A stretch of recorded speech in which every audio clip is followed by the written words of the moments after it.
It's 2025 and many of the SEO strategies that worked years or months ago are no longer effective. So many B2B tech, service and SaaS companies invest tons into ads, outbound sales, events and more, but completely neglect organic search, SEO to drive qualified leads, pipeline and revenue. I know this after working with tons of B2B companies to 3 and 5x their qualified traffic, leads and revenue through SEO. Yet still, so many B2B companies are following outdated tactics, playbooks and strategies, meaning dream clients simply can't find them on Google and their competitors are scooping up all those leads and cash in the bank. In this video, I'm going to dive into the exact strategies you need to follow to make SEO a success in 2025. Let's dive in. Let's begin with what doesn't work. What doesn't work is churning out tons of AI content, finding keywords with good traffic, building out some topics, then looking to do as many articles or pages as possible using a tool like ChatGPT and churning out a ton of landing pages or articles. Why doesn't it work? Well, some of these pages might even rank, but if a potential client, a potential prospect lands on one of these pages, sees a wall of text with a bunch of jargon like, we're going to turbocharge your revenues with our all-in-one crazy solution to mass out your productivity, you'll land on it. A potential client will land on this page and think, what the heck? It looks like a robot's written this. There'll be no real value. The page won't understand your prospect's world, their goals, their jobs to be done, their pain points, their motivations or more. So as a result, the page will probably do more harm than good. And if you're churning out hundreds or thousands of these pages, publishing them at scale, Google might even downrank some of these pages or worse, your site, because it sees your site as unhelpful. They released a framework a while back called EEAT, Experience, Expertise, Authority and Trust. And if you're churning out tons of content that doesn't leverage customer research, the chances are they're not going to actually resonate with dream clients. They're certainly not going to build trust with them, and they're definitely not going to convert, especially if you're selling a higher ticket service, piece of tech or software. Now, AI can be super useful for pulling notes together, formatting pages. So if you want to build out a structure of a page that you're looking to rank on Google, i.e. building out the H1, the rest of the subheadings, and building out a general format to follow, it can be really useful. But if you're totally leaning on AI to produce all of your content where we're at right now, I wouldn't say it's the safest bet. I'd use it to build out frameworks. Then I'd lean towards well-researched, human-written content by subject matter experts, or at least pulling subject matter expertise from the folks on your team, leveraging sales calls to actually make them something a dream client would truly enjoy reading and learning from. Another mistake to go for is avoiding traffic at all costs, going for top of funnel, informational based searches that are super broad. Now, these could be things like, what is a KPI? What is a CRM? How to build a website. So it's very simple keyword searches like what is or how to, with very little depth. And yourself as a founder or a marketer, you might be tasked with SEO. You might jump into an SEO research tool like Ahrefs or SEMrush, look up some of these simple how to or what is terms and see that they get tons of traffic each month on Google. The issue is a lot of this top funnel informational based search is going to be wiped out by AI and AI overviews. So for example, Google introduced AI overviews a while back. So for some of these simple top funnel terms, you might search what is a KPI or what is a CRM, and above the fold, Google will give an instant result in the search engine. So instead of doing the traditional search, then click the blue links, click to pages and get the info you need, Google will give an instant result, giving you an instant answer to your query. So it's not really going to get you a decent amount of traffic. And the other side to it is that these are very top funnel informational based queries. Even if you did rank a page, someone's probably going to flick onto the page, get the info they need and jump off. At best, they might check out your newsletter or grab a quick lead magnet and then bounce off your page. But at worst, you've ranked for a query that doesn't drive leads and doesn't drive revenue. Despite what many say, backlinks are still important for a sound SEO strategy. Now, you can rank websites with content alone, but that's usually for less competitive keywords. When it comes to those commercial, juicy, high intent, sales focused keywords, there's often going to be competitors that have higher domain authority, higher domain rating than you. So it's going to be way easier for them to rank for any pages they want to publish and rank on Google. It's going to be an uphill battle for yourself if you've got a lower domain rating or authority. So what you want to consider is going after niche, relevant, trustworthy sites to earn backlinks from. Some of my favorite ways to do this are to find potential partnerships. So this could be companies that go after the same ideal client profile, the same ICP as you, but are not direct competitors. So for us, as a B2B SaaS SEO agency, we might find LinkedIn ads agencies, we might find certain SaaS tools, CRM providers and similar that are going after the same ICP as us, but are not direct competitors we might offer to create content together. So I might connect with their marketing leaders or their founders on LinkedIn, drop them a quick note and say, look, I've got a bit of an unusual idea to create content together and grow our revenue together. And then maybe I'll write a guest blog article on their site that's super useful for their audience and helpful. And in return, I'll ask for a backlink to one of our focus keywords and pages. Another tactic I love is guest podcasting. I love using a site called listennotes.com. There's a bunch of others too. You can literally type in your focus niche. So for us, it might be SaaS marketing or B2B marketing, but yours might be fintech, sports, finance, HR, whatever your niche is. And then you can review the top rated podcasts in your industry. You can see who hosts the podcast, and then you can reach out to them through channels like LinkedIn, Instagram, wherever they hang out for your ICP. And you can drop them a note and give them something simple and just say something like, hey Steve, hey Janice, really enjoyed your recent show on XYZ, had a bit of a different idea for your podcast. Are you against having a chat? And then I usually send them a customized lean video, run through the value that I can add to their show, why I think it's going to be different, how it's going to help them, how we'll promote it, how it'll help their audience. And after you've done the show, when they publish the episode, you can ask for a backlink back to one of your focus keywords and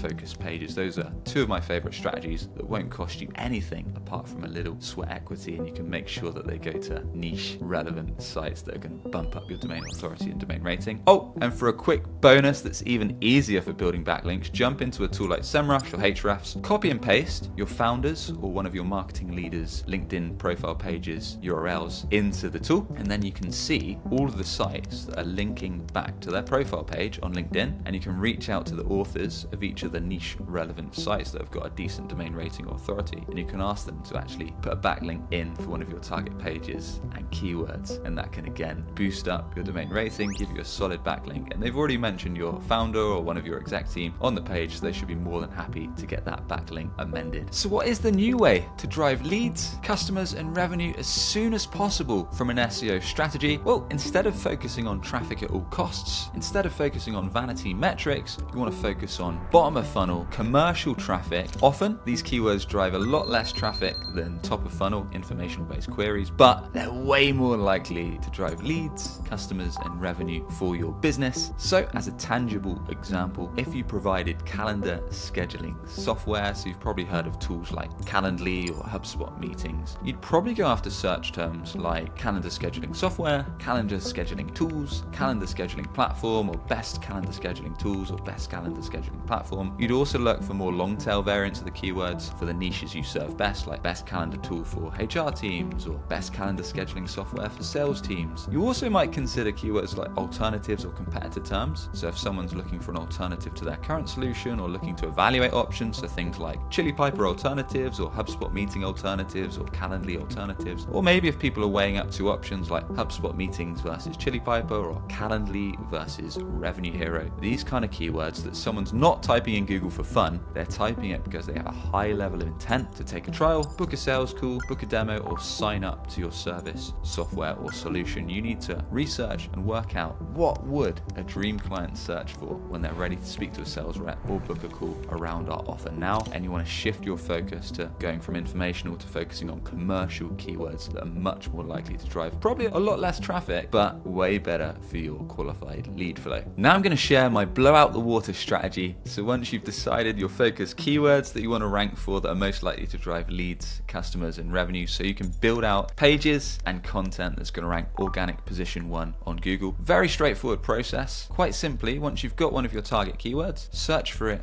on Google, look at the top 3 organic results, the non-sponsored, non-paid listings, check out what type of pages they are, what's the intent of the page, is it a landing page that typically ranks well in the top 3, is it a listicle, a comparison or something else? So make a note of that, what page is Google favoring. Then once you assess that page, you want to look for gaps in that page. How can you one up this page in every possible way? So if it was a landing page on a topic, maybe the current number 1 organic landing page has things like, this is the offer, you might be facing this problem, here's the solution. Well, I think straight away I can maybe leverage my sales calls. I can go into AI sales calls tech and think these are some of the 3-4 top crispy problems that folks face when they're evaluating the solution. Maybe I'll go into the impact of not fixing that problem and speak to the prospect's world and their pain points and the issues they may be facing. Maybe I'll weave in a YouTube video embed that really talks about the issue, how to fix it if they want to get the job done themselves, or how we're positioned to get the job done if they want to use a team like ours. Maybe I'll leverage and weave in some social proof, so some customer testimonials, customer quotes, customer review videos and why they chose us. Maybe I'll add a nice FAQ section that lists out all the common queries we get on prospecting and sales calls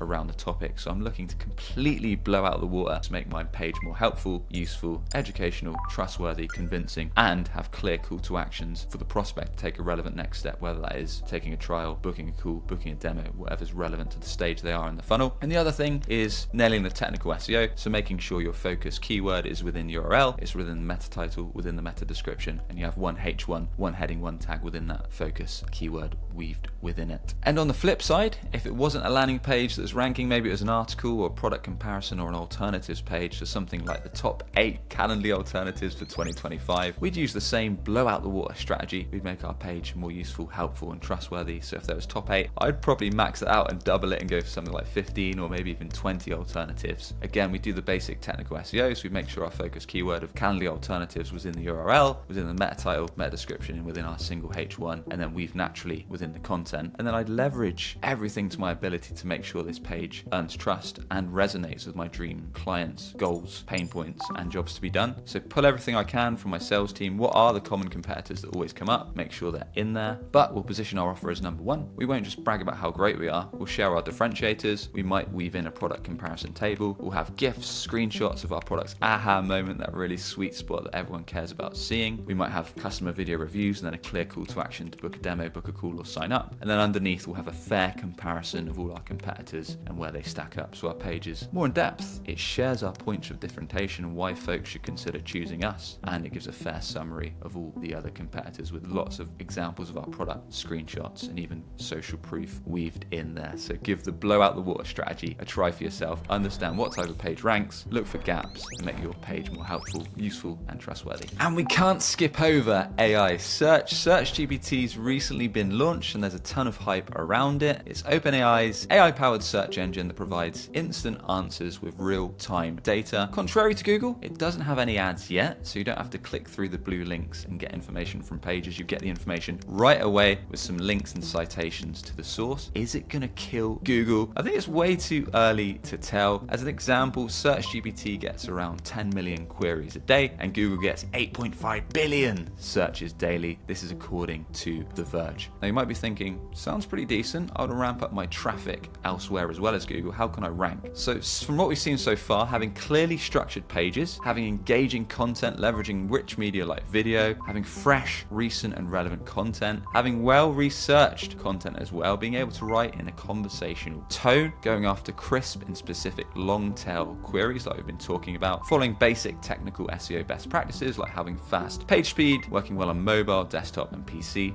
structuring your page as well with H1, different heading tags for each section of the page and making sure it's got a solid user experience, not going after tons and tons and tons of backlinks at all costs, but going after niche, relevant, quality backlinks that are relevant to your industry and use case, and also getting brand mentions elsewhere on different websites across the web seems to help from what we've seen in some of the research that we've done so far when it comes to ranking on AI tools and search engines. And there you have it. Those are some of my top tips for nailing SEO in 2025, but you've probably gathered that SEO is constantly changing, evolving and moving forward, especially with the introduction of AI search. So if you're a B2B tech, service or SaaS company that is tired of seeing competitors above you in organic search results, meaning they're stealing traffic, leads and revenue, let's fix that for you. Book a call over at breakingb2b.com. We can discuss where you're at, any issues and where you'd like to get to, and see if we're a good fit to make SEO a sustainable driver of qualified organic leads, pipeline and revenue. That's breakingb2b.com to book your call, or check out the link in the description below. Or if you're not ready, why not check out the Breaking B2B podcast or newsletter for free SEO tips, unusual ideas and case studies. And with that, I should catch you on the next one.